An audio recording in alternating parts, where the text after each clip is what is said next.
Hours worth of talk. So let's go ahead and get started. I'm excited.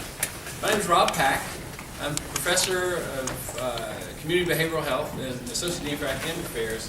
For this purpose, I'm one of the investigators on a NIDA grant, NIH NIDA grant that is focused on prescription drug abuse and prevention. And one of the things that we said that we would do in our grant proposal is we would have more opportunities to get together and learn from each other with respect to prescription drug abuse and what's going on with that in our region. So this is the first prescription drug abuse grand rounds. And I gotta say, big thank you to Angie Hageman and the DIDARP GAs and the GA team and other investigators. If you will, just stand up if you don't mind. If you're a DIDARP, Diversity Promoting Institutions Drug Abuse Research Program, DIDARP, participant. If you're one of the GAs, a faculty member on that grant, or Angie, go ahead and stand up and be recognized. So these are the GAs over here. Ikra, you gotta stand, please. Ikra, Sarah, Chika, Tina, Angie, Fred Tutterer, Jeff Gray, and Arsham, and Nick Hagemeyer and myself are part of that team. So we're delighted that we're able to get this together today to bring you guys here and hear Dr. Mike ONeill. And I gotta say, it's a small world. And in public health, you see this all the time. It's a small world. You go to a conference, you run into somebody, oh my gosh, it's Mike ONeill years ago. We didn't know until now. Well, that happened with Mike and I. Well, last year, we were in Orlando at the Prescription Drug Abuse Summit. And we got to chatting, and it turns out that we had worked together previously in West Virginia. In West Virginia, he had started the Controlled Substances Advisory Board, and we had a couple of phone calls from I was at WVU, you were at College of Charleston, right? And then began working together down here. I've learned a ton from Dr. ONeill. He has an enormous track record and is a national level expert on drug diversion. And that's what he's going to talk about today. He's got impeccable credentials, trained at Chapel Hill, has published a lot of work, is professor and vice chair at South College in Knoxville. Importantly, he's also a consultant to a lot of law enforcement agencies in the state, region, and nationally, and has done all kinds of interesting things, including training dogs, like training canines to sniff out drugs. All kinds of interesting work. So I'm delighted to turn over the floor to Dr. ONeill, and thank you for coming, Mark. Thank you. Thanks, Rob, for having me today. I'm going to take about an hour and go through some information and share some things that we've learned over the last few years. We will get about halfway through, and I will stop and ask you to all raise your right hand and take an oath and promise you won't go home and do the new things that you've learned today, because you will be surprised. And a lot of you have an amazing experience and insight, but there's a lot of things happening that people really don't understand, and it's not quite as obvious. And it can be very important depending if you're in law enforcement, healthcare, or you're counseling, social work. Amazing things to know. A little background: I actually was an East Carolina pirate in chemistry and biochemistry for big football fans, and then got my doctorate at Chapel Hill. Rob's wearing his Carolina blue shirt for me today, so thank you for doing that. Have worked as a clinical pharmacist in trauma surgery, neurosurgery, emergency management, pain management for 25 years. For the last 20 years, I've consulted with the DEA and Bureau of Criminal Investigation, specifically for prescription drug diversion. And then about 10 years ago, I actually started for the state of West Virginia the Pharmacist Recovery Network. And in the state, we had authority to investigate, and I handled all the investigations of pharmacists, technicians, students for the state, did all their monitoring, drug screening, urine, all those fun things. And then in all my free time doing all that, I'm actually a certified police canine trainer with especially narcotics. And not am I just a trainer, I've been a handler for 10 years. So I've been out and done thousands of drug searches at 3 o'clock in the morning. And when I finally moved to Knoxville not quite 2 years ago, I went to the sleep doctor. He said, "ONeill, you're chronically sleep deprived." And so I explained a lot of things. I'm trying to be better now. So I want to start and talk a little bit about the cultures of prescription drug abuse, and I don't have a remote that works up here, so keep me from walking through. At any point, if something comes up, if I say something that's interesting, stop, say, Mike, well, what about this, or clarify. This can be a nice discussion. So objectives for today is by giving some case scenarios, I want to talk about some of the different rationales for using and misusing controlled substances and other prescription drugs. It is not always that obvious. We'll talk about some of the common prescription types. Keep in mind that 50% of drug diversion and abuse are not things like Xanax and Oxys. There's a bunch of other things that's secret squirrel information that you have to be careful what you do with. And then we'll take a little bit of time and talk about some of the behaviors and some of the flags that we see, whether you're in law enforcement or in healthcare or a practitioner with that. So you guys here in this population are amazing with what Rob's been doing in the work group of putting these things. Why has there been this increase in addiction and pain? Obviously, change in treatment of pain. If you go back to the mid to late 80s, there was a huge push by JCO organizations that pain became the new vital sign, that we always assess everybody for pain. A huge push from that probably led to a lot of over-treatment with the intention to be good with that. Our population is aging, so life expectancy, arthritis, chronic diseases, we're seeing more. Failure to medically manage patients well short-term is a big problem. We put people on big gun medications, 2, 3, 4 months, and we don't know how to take them off, or we don't practice taking them off well, and we create some other problems with that.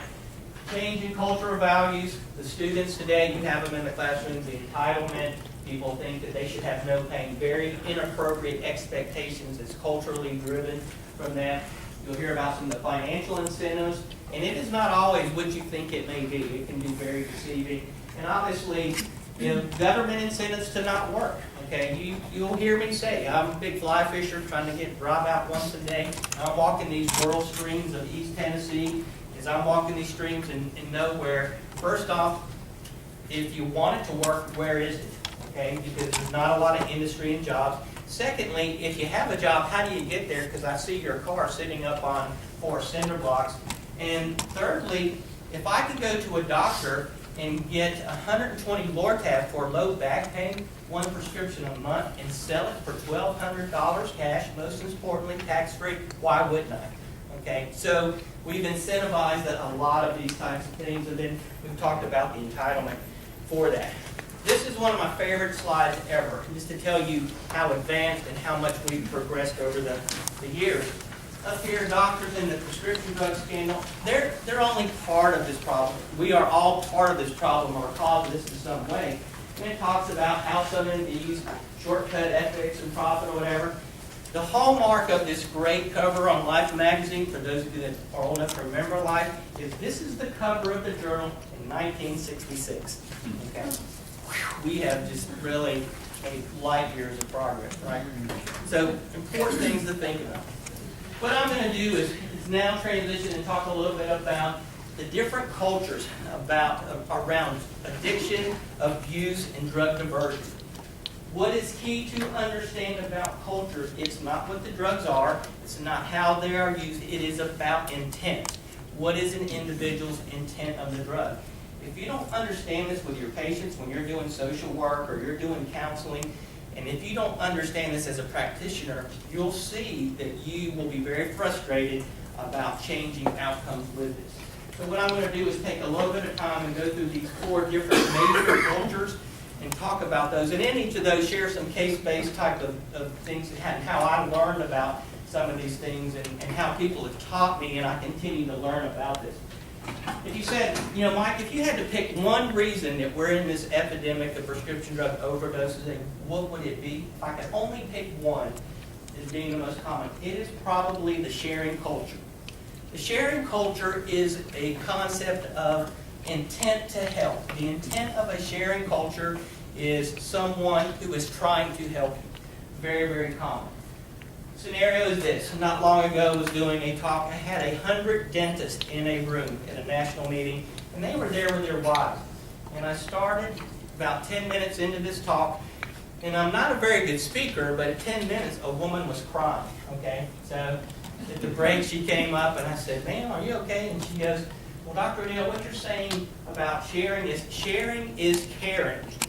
And I said, well, what's happened? And she said, well, a couple weeks ago, my daughter, she's 16, had her first breakup with her boyfriend and with all your kids, and it was the most miserable experience, and never seen her so distraught. So to help her, because she was so stressed out, I gave her one of my Xanax because she was just miserable. And I said, okay, well, that's probably not why you're talking to me now. And she says, well, no. She said, last weekend, my daughter came to me on a Friday night and said, you know, Mom, I got the big cheerleading competition tomorrow. I'm so nervous, I can't sleep. You know, can I have one of your Xanax? Of course, my first thought was, please don't be the cheerleader at the top of the pyramid, okay? And she was, okay, and she got hurt, okay? So the intent here wasn't about getting high. It wasn't about, you know, trying to get a buzz or make money. It was about trying to help someone, okay? And this is a big thing. So the sharing culture is about trying to help someone. And even if you go back, and there's been a number of studies in behavioral health, some great areas where they've looked at adolescent type of sharing, the perception is, and you need to realize, and you can go home and tell your spouses and boyfriends and girlfriends tonight that you are very special.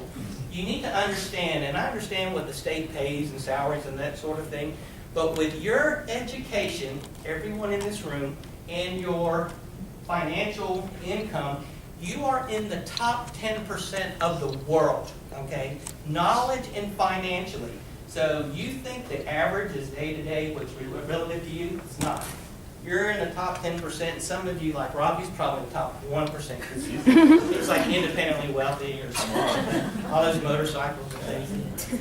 So remember, your knowledge base is above average. So when you hear things and you go, doesn't someone know? It's not. Your knowledge is not common knowledge because you are that talented and educated and you work and do a great job to do it. Issue was this, sharing the caring. Got a call not this too long ago. State police said, Mike, we're just en route, ambulance in here.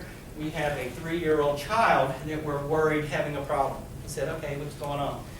Mom had a 3-year-old, bilateral ear infections, went to a great doc, appropriately diagnosed, antibiotics, but as you know, if you have kids with ear infections, they don't sleep and you don't sleep. Okay, that's just the rules. Had gone on for a period of almost a week. The mom was getting, you know, upset because the child wasn't resting and all. And so to help her child rest, she shared her methadone. Okay. Now that response of, oh, that is not normal, because your response to say, oh, doesn't that mother know that methadone and you don't share the same drugs and what about this? That is not common knowledge. It is to you because you're above average intelligence. That is not common knowledge at the 50th percentile. And the child died. Okay, her intent was to help. All right, so this is a really big issue here, the sharing culture. You know, when you have leftover Lortab from the dentist and your back hurts and you're taking it, that's not appropriate. When you're out of things and go, well, the doctor would give me this if this is what I have. That's not appropriate. That's prescription misuse when you do that. When you hang on to things to use for something else, that is prescription misuse. If you're a physician or a nurse or a pharmacist and you have all this great knowledge about this information, knowledge does not grant privilege for you to take somebody else's medicine or you to take it yourself. And we have to teach that. This is a big problem that we have. And people are sharing medications with the intent to help. And we're getting in these very, very dangerous pathways that lead to addiction. Second group of the culture is the income-driven culture. And most people think of the pill mill docs, or you may see the cartels, or the meth shows on TV and all the money. That is a part of this, but is very important. The example I gave, walking those streams in rural Tennessee, West Virginia, seeing someone, they don't have a house, they're trying to put food on the table, they've got 4 kids, and there's no income, and they can sell a bottle of 120 Lortab for $1,200 cash. For half the people that are dealing with this, they aren't abusers, they're not addicts, they're not using these meds. This is how they pay the bills. It's not okay, but you need to know that. Wake-up call for me was, I got called, it's probably been about 10 years ago, down to rural West Virginia. Of course, anywhere in West Virginia is rural. they called and said, Mike, we're going to need you on Wednesday night about 7 o'clock. 7 o'clock in the evening. We're actually looking for a guy in particular, but we're going to do routine traffic stops. You know, you've seen it, you stop and they ask for your license, registration, you know, proof of insurance, because we were going to keep an eye out for one guy. But we had to do the same. And they asked me and said, Mike, you come down, we need Canine. Not only do we do narcotics, we do tracking, criminal apprehension. Somebody bails, we can track them, and I did all the bike work and we work with the dogs. So I'm like, sure. So we're there Wednesday night. Now, I'm actually going to profile you at this point, okay? So, what is Wednesday night in southern West Virginia or Tennessee? Church. Okay, so most people here are Presbyterians or Baptists, okay? Anybody who didn't answer are Catholic, because we don't go to church on Wednesday night, okay? Because, yeah, they're usually up north, unless it's Ash Wednesday. And you also showed your age, because if you're 23 or under, you would have said ladies' night, see? And so, I know that much about you from one question, okay? So be careful how you answer from here on. And so, we're there, and it gets to be 9 o'clock, and we're been licensed, we're geared up, full tactical, whole 9 yards, and the dogs are getting anxious, and they're there to play. I'm there to have fun and find drugs. So I finally tell these guys, look, I need to get the dogs out, we need to run. You know, they get anxious when they're in their you know, kennels in the vehicles. And so I said, look, here comes a beat-up pickup truck. You know, got a headlight out. And it was a beat-up 1970, you know, deal. And I said, let's have this guy pull over, and I just need to get the dogs out and run the dogs just to have some fun, and so they don't get stressed, you know. So sure enough, the car pulls up, and without exaggeration, short of the pitchfork, it's Mom Pocket. Okay, had just come from church. She's dressed to the nines in her Sunday. He's got his little pinstripe, you know, tie and his old 1950 suit, whatever. Had literally come from church. Said, hey, would you mind pulling over? We're going to talk to you about your headlight. You know, gave him a warning for the headlight. He said, hey, you know, would it be all right with you if I search your vehicle with one of my canines? Now, I don't need, and law enforcement doesn't need permission to search the outside of your vehicle. Okay, you do not own the air outside of your vehicle. That's the rule. Once the dog indicates, now we have probable cause to get into a vehicle. So there's your law there. So we're running the dogs, and I asked the guy, you know, I'm going to go ahead and put my dogs in the car if that's okay. And he's like, sure. Running the drill, anything in that car you're not supposed to have, any type of, you know, weapons, guns, anything like that? No, sir. And I obviously have no reason to think this. Anything sharp in that vehicle, knives, needles, anything that could stick me and my dog, because we get an indication, we're looking and pulling things apart. No, nothing like that. Go get my number one dog. 3 seconds later, 20 pounds of marijuana and 200 Oxycontin, okay? And that's another story, and interviewing and working with them for the next several days. Never smoked one joint, never took one pill. This is how they paid the bills. They weren't driving a fancy car. This is how they paid rent on their trailer, turned on the electricity, paid water, and bought food. They did this once a month. That is it. That is phenomenally common. The problem is, what do we do with this criminal? When they come back out of jail, what are they going to do? Where do they get money? Now, social services did an amazing job, because not everyone knows about food stamps, and there are services that help with utilities, and this is very, very common. So it has a big impact on criminal law, because if you're going to the court systems and putting them in jail, we're paying the taxes on that. So it's a big deal. So patients are a big, big part of this.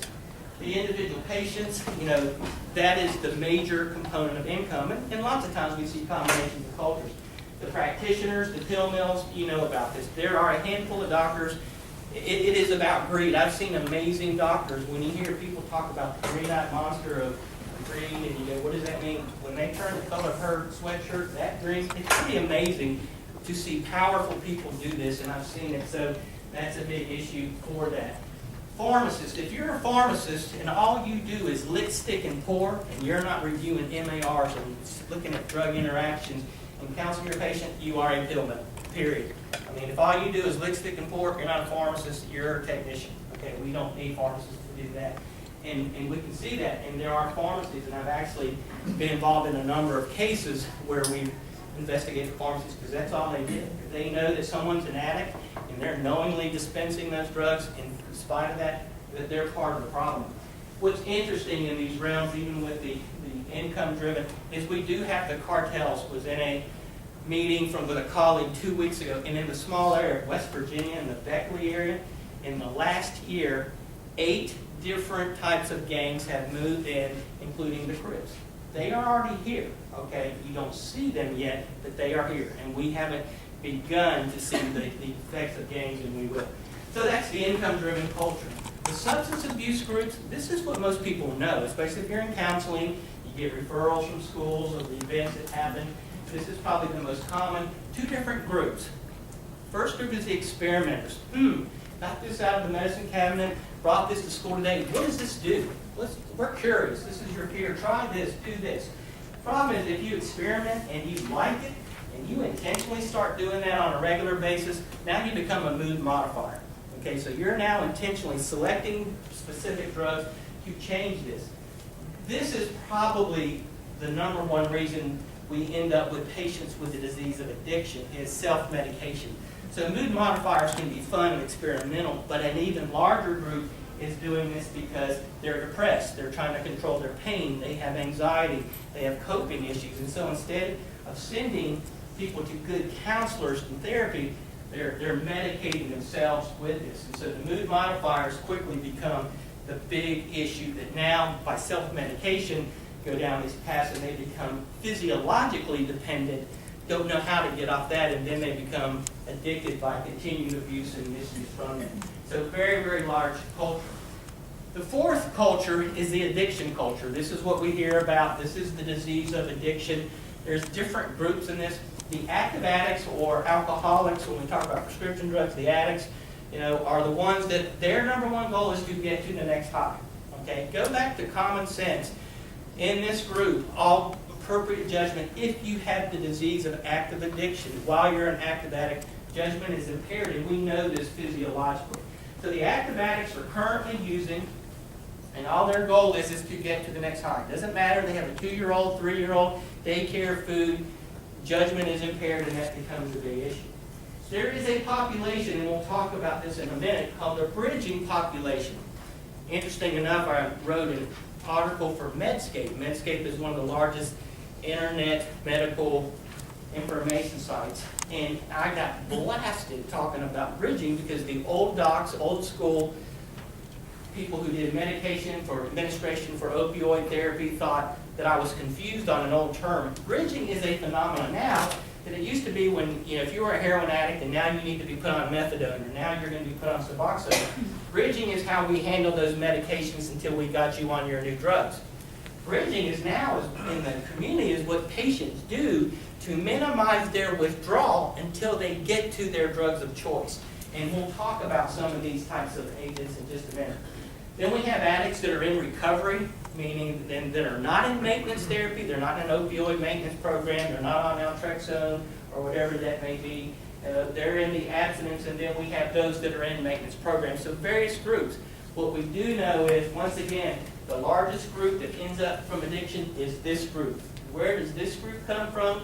Supplementing from this group. Sharing meds to mood modify, and it leads to addiction. We see this clinically all the time. So in a big picture, any individual can actually be in a couple of different groups. We commonly see in the Suboxone clinics. And there is a very important role for these clinics, without exception, that there are some great roles for these. But we see people, they have the disease of addiction, they sell some of theirs, part of the income, so they can buy food or get another drug of choice if they're not in recovery. So sometimes people will be in more than just one different culture. Remember, the cultures are based on the intent. These slides simply just go through. Now, this is the point where I want to take a minute and say, here, we're going to go through some of this stuff. Some of it you've seen, and I'm not going to spend a lot of time on the controlled substances because you have a reasonable idea about this. This is where you don't go home and try the things that we've talked, and we're going to watch it. Because I'm going to tell all the pharmacists in the area to stay on the lookout for you guys here. The first rule of drug diversion and substance abuse is this: don't confuse issues with facts. If I said, well, Mike, the average number of Lortab that a pharmacist or physician or a patient abuses a day if they're addicted is 15. A physician, pharmacist, or nurse. First thought is, my God, don't they know that all that Tylenol can whack out their liver or something like that? It's not about Tylenol. It's about hydrocodone or oxycodone. Okay, don't confuse issues with facts. The second rule of drug diversion and substance abuse is if we create a better mousetrap, we will create a smarter mouse. Okay?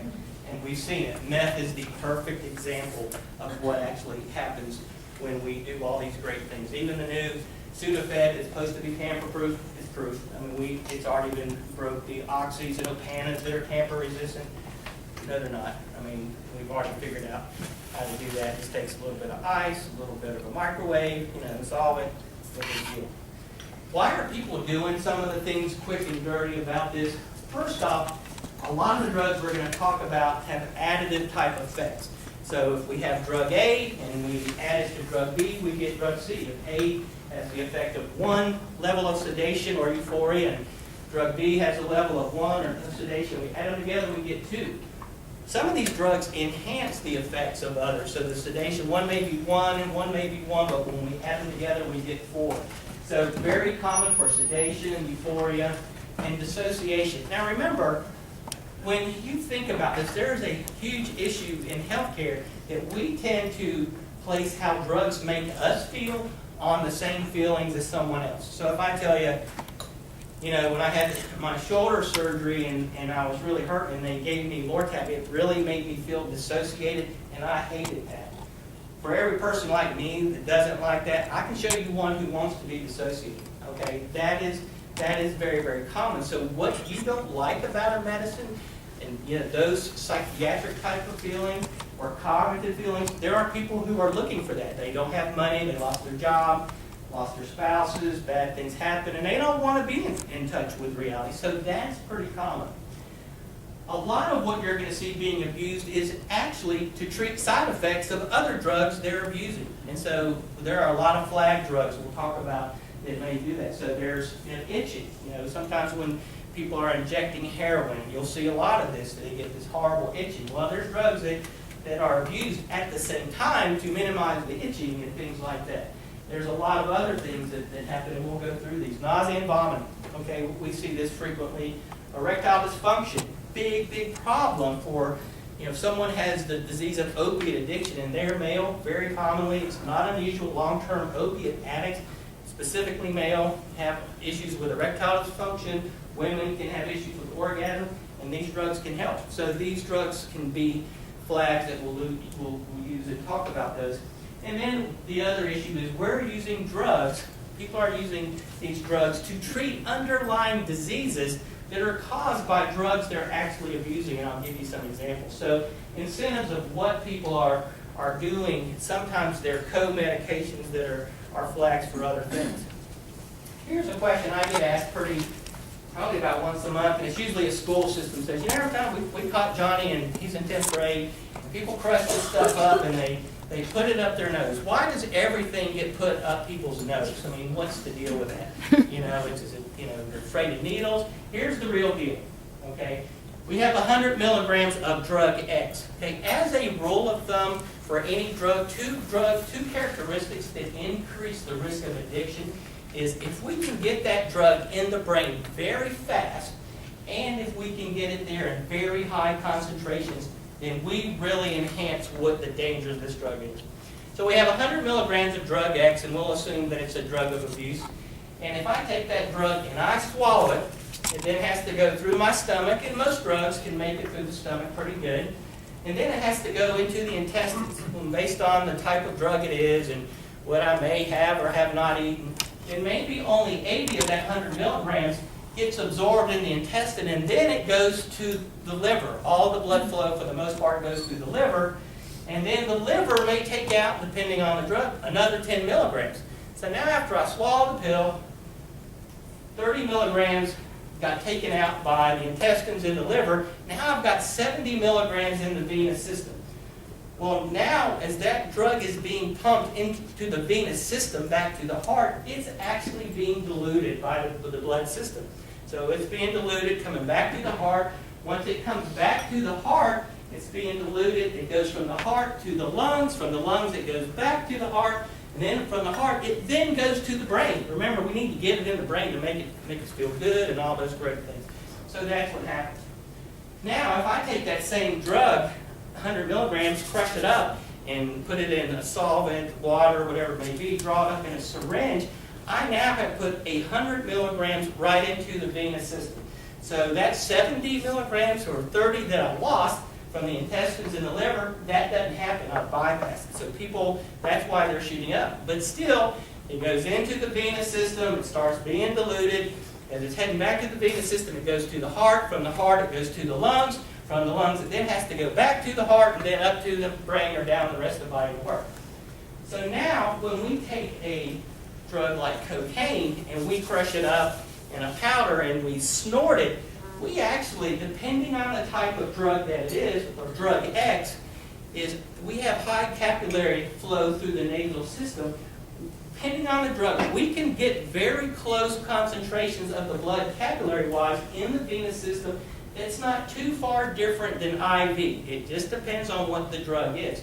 So now when we do this, which is not the same thing as this, okay, we now are fairly close for these drugs that are being abused that are similar to IV type use. So now when we snort it like this, which is not the same thing as this, it goes into the venous system, it starts being diluted as it goes back to the heart. From the heart it goes to the lungs, from the lungs back to the heart, and it goes up to the brain and down to the rest of the body. Now, so that's why people crush it. But when we cook something or we smoke something, we take something, we mix it with marijuana, we take a crack pipe. To me, it was always a rhetorical question, what's more addictive, cocaine or crack? Well, crack is cocaine. It's a different salt. The difference is we actually smoke it, because when we do this, which is not the same thing as this, we are going right into the lungs, it goes right to the heart, right up to the brain, and good big doses, high concentrations, fast, and it is game on.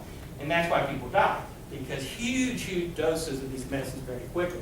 So that's why people snort what they do, and that's why people are doing what they do, and that's the problem. So the most potent way to actually take all these drugs, if it can be heated and make it through the heating process, it's actually going to be through an inhalation process. Some of the flags, I'm not going to spend a lot of time with refills. You know, if someone came back, if you get a 30-day supply, and they came back 3 days early every month on a medication, that means they would have 36 days of medication free. Why does that happen in pharmacy? It shouldn't.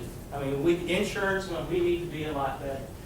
We see a lot of lost and stolen prescriptions. In law enforcement now, rarely will they take a true report for stolen meds. It happens so much. It used to be, oh, my meds got stolen. Yeah, what happened? Well, someone broke in.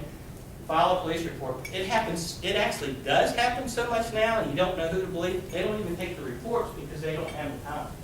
Other things that we see, flags in pharmacy, is, and we'll talk about some of these drugs. A patient comes in, they've been on a medication, stable for a while, and they go, you know, that tablet's just not working for anymore. Can I have that in a capsule form? Well, the data doesn't show that capsules work any better than the tablets. Why would we do that? Well, because the capsules are now a nice pharmaceutical grade powder, and it's a lot easier to snort that than it is the rocks that you crushed up when you take this pill. So we see some other patterns. And then we see things like polypharmacy. The patient walks in, they have a script for Soma, OxyContin, and Xanax. There is no evidence-based medicine that says any of those should ever be prescribed to start out any treatment with anything. So we do see some combinations that are actually flags because the medicine doesn't support their use. Now, as far as getting into all the different drugs and what we see, you know, the opiates or opioids that we see, you know, are big issues, and I'm not going to spend a lot of time, but some things to point out. Methadone is a bridging drug. Remember we talked about when an addict is looking for their drug of choice, and to minimize the withdrawal, they will abuse another drug. For any of us in this room, if we are opiate naive, meaning we don't take opiates every day, if we were to take a reasonable dose of methadone, we would get a pretty good buzz or euphoria or dissociation. For an addict who's taking reasonable doses of medications, they don't get a buzz routinely from methadone. But what they do is they take it and they minimize the withdrawal they're having until they can get to their next Same thing with buprenorphine. This is your medication in Suboxone and Subutex, a great drug. It's very, very important in the treatment of the disease of addiction. Interesting enough, in my trauma surgery days, if you came to me and we yanked out your gallbladder, or we had to cut your uterus out, or you were in trauma, My drug of choice to treat patients that was amazing, buprenorphine, fantastic drug, 40 times more potent than morphine. I could dose it, it lasts 5 to 6 hours instead of 3 to 4. I can give it sub-Q, so if you didn't have an IV, we love it. Now we're not even supposed to use it for pain. It's a great medicine, and so we've got some issues to deal with, but we see this. So if someone is actively using and they have drug in their system, when we inject that, it may put them in withdrawal. But if they don't have any drug in their system, it will minimize the withdrawal they have until they get to their next high. So we do see some abuse of these sort of things as well. The benzodiazepines, these are your Klonopins and Xanax. The Lortabs or the hydrocodone, the #1 abused and sold drug in the United States. Xanax is #2. There is no evidence-based medicine that says those two ever need to be prescribed at the same time for the same thing. We do it all the time. It shouldn't happen unless you have an active diagnosis for those. These are very common other things. Tramadol, Ultraset. In Tennessee, thank God, tramadol is a scheduled drug. It is metabolized to an opioid metabolite. It is metabolized to an opiate that is about 1/8 as potent as morphine. So we see this being abused, misused, and also commonly it is a bridging agent. If people are opioid addicts, cannot get their drugs of choice to get to their next high, if all they can get is tramadol, they will take a lot of it to help minimize the withdrawal because there are some opioid effects. The #1 way we find out people are abusing tramadol, seizures. Pharmacists, physicians, young people, new onset seizures, no other history. Substance abuse, you hear of your patients, clients with new onset seizures and nothing on head CT, and you're worried about substance abuse, tramadol is probably your drug that you're looking for.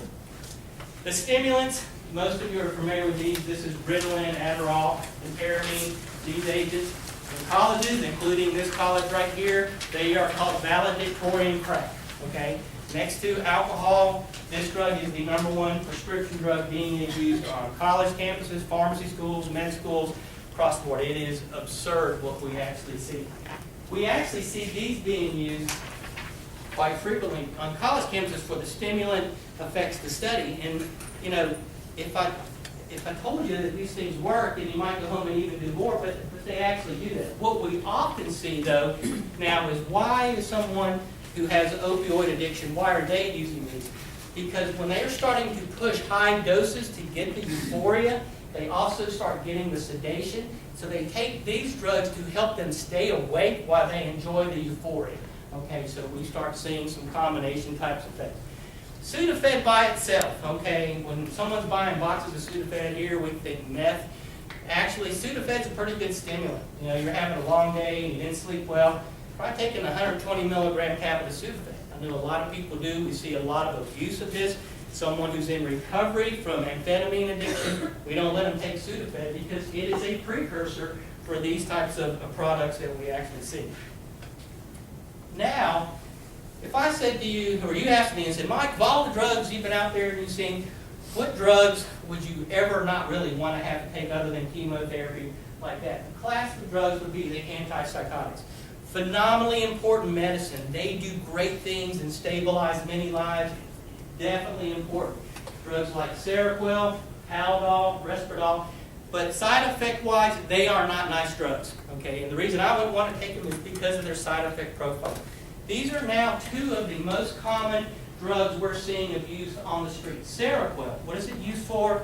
Bipolar disorder, PTSD disorders, a number of different types of mania, schizophrenia, schizoaffective disorders. Very important medicine.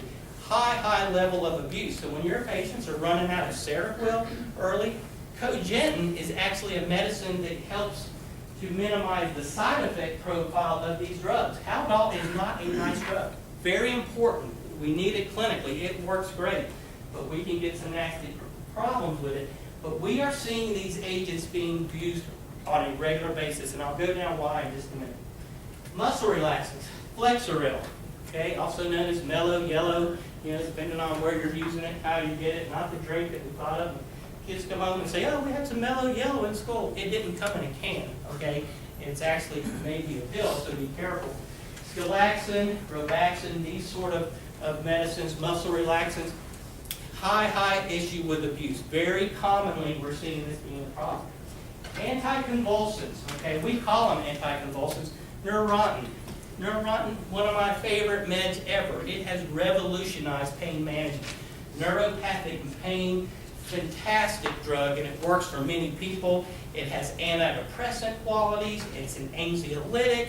That helps treat anxiety. It helps with mood disorders. It helps with, premenstrual syndrome. It helps with seizures. I mean, a great drug. But you know what? It is now the #1 prescription drug we find being abused on the street that is not a controlled substance. Here's the stuff you don't go home and do, okay? The reason is when you take gabapentin and you crush it up in a powder and you snort it, many people report a cocaine-like high that lasts between 5 and 15 minutes. Okay, and you're Mike, how do you know this? Are you making this up?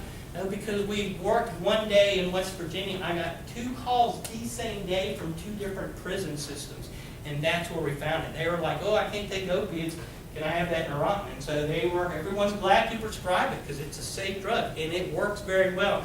And we've learned through interviews and following, this is what it does. We're seeing more, and even some of the treatment centers. A good example is Dr. Sarah Melton, amazing practitioner, does a fantastic job as a clinician, great instructor. They test their patients for Neurontin now based on some of the treatments they do. So these are the things we see. This is the example of where people come into the pharmacy and say, "No, I've been on Neurontin for this leg pain or for my mood or whatever. It's just not working. Can I try that capsule and see if it works better?" No. They want pharmaceutical grade powder to actually, snort this because they get a better high with that. Other things, Tegretol, Lyrica, which is now a controlled substance, initially it wasn't, Lamictal. These are anticonvulsants, or we use them for chronic pain or other antipsychotics. They're not nice side effect profiles. Go back, first rule of drug diversion, don't confuse issues with facts. It's not about side effects, it's about getting high, it's about combining effects, increasing euphoria, or maybe even preventing some other type of adverse effect.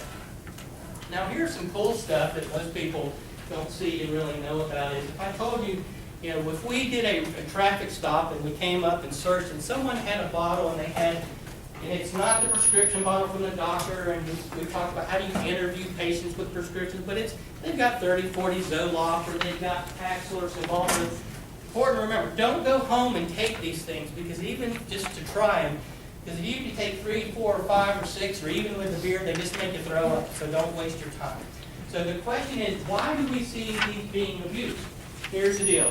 You do an interdiction, you stop a vehicle, and there's a bottle, 5, 10, 15, and they can't appropriately identify what they're being treated for and who their doctor is. What is this really about? Cocaine, meth, and ecstasy. Why? When they're abusing those drugs, they get so high and euphoric, and when they come down, they actually get very withdrawn and depressed. So to prophylax against withdrawal, they start taking these on a regular basis to minimize the depression they have until when they come down off of these drugs. Antihypertensives, okay? Clonidine, low pressure. Looking at the population in this room, probably 3% of the people here actually take either low pressure or atenolol, these beta blockers for hypertension or for anxiety or something like that. How many of you ever heard any of your patients and your counseling, friends and family say, "Hey, Rob, can you hook me up with some low pressure? I've got a date tonight, we're going to score, it'll be great." We don't. These are antihypertensives. Why are they being misused and abused? Because when you come into my ER, you come into a clinic and we are detoxing you, these are the drugs we use to minimize withdrawal to get you through detox. So through the internet and treatment, patients are detoxing themselves until they can get to their next drugs with these types of things. It's hard to detect because we don't see large quantities on a regular basis, and we don't worry about abuse on a regular basis. Antiemetics, things like Phenergan. We did a survey of healthcare nurses, pharmacists, doctors. The most common drug abused by them, Phenergan. You got the flu, bug, whatever, feel like hell. What do you want? Phenergan, because it knocks you out, makes you feel better. Huge euphoric effects, additive effects. Benadryl, we see 2 major groups abusing Benadryl. Oral Benadryl, who do you think is the biggest abuser of oral Benadryl? Parents? Your kids. We'll talk to you after. And that is a true answer. Actually, night shift nurses. because they're coming in and they have to get to sleep very quickly so that when they can sleep long enough so that they can then be awake to take care of their kids when they come in the afternoon. And what we find is there's actually been several cases of addiction, and they actually can't poop because they're so constipated. They're probably more irritable too, which isn't good. We see that IV Benadryl, we worry about heroin users. Why? This is the group that gets the severe itching and the pruritus from this, that they will inject IV with their heroin to minimize that type of effect. Hydroxyzine or Atarax, similar types of things, some sedative components. Zofran, anti-nausea, very common. We see this pharmacy, it's called grazing. Man, I hung out with Rob last night.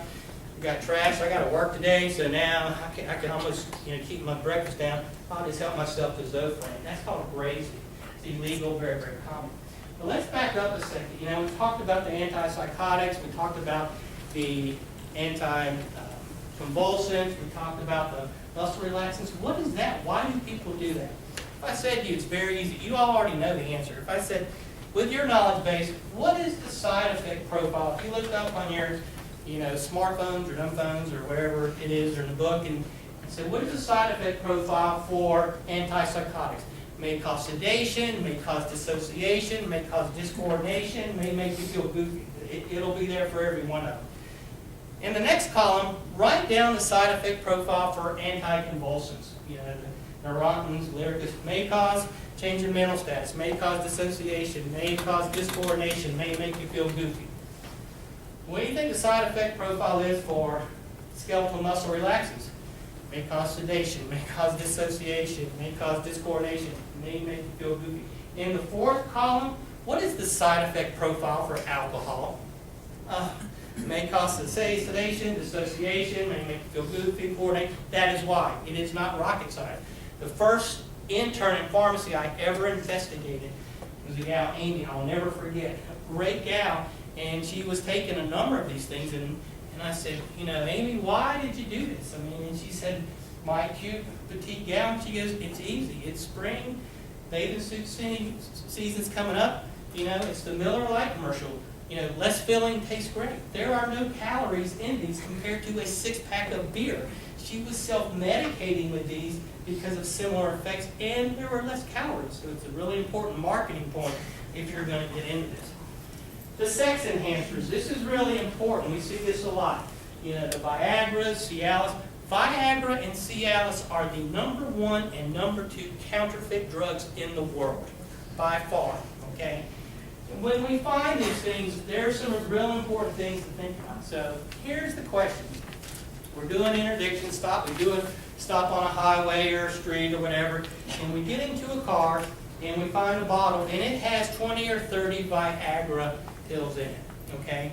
So one of the first flags, especially if you have a little bit of medical knowledge, is when you go and actually get a prescription filled for Viagra, Cialis, or whatever, how many pills are you allowed to have?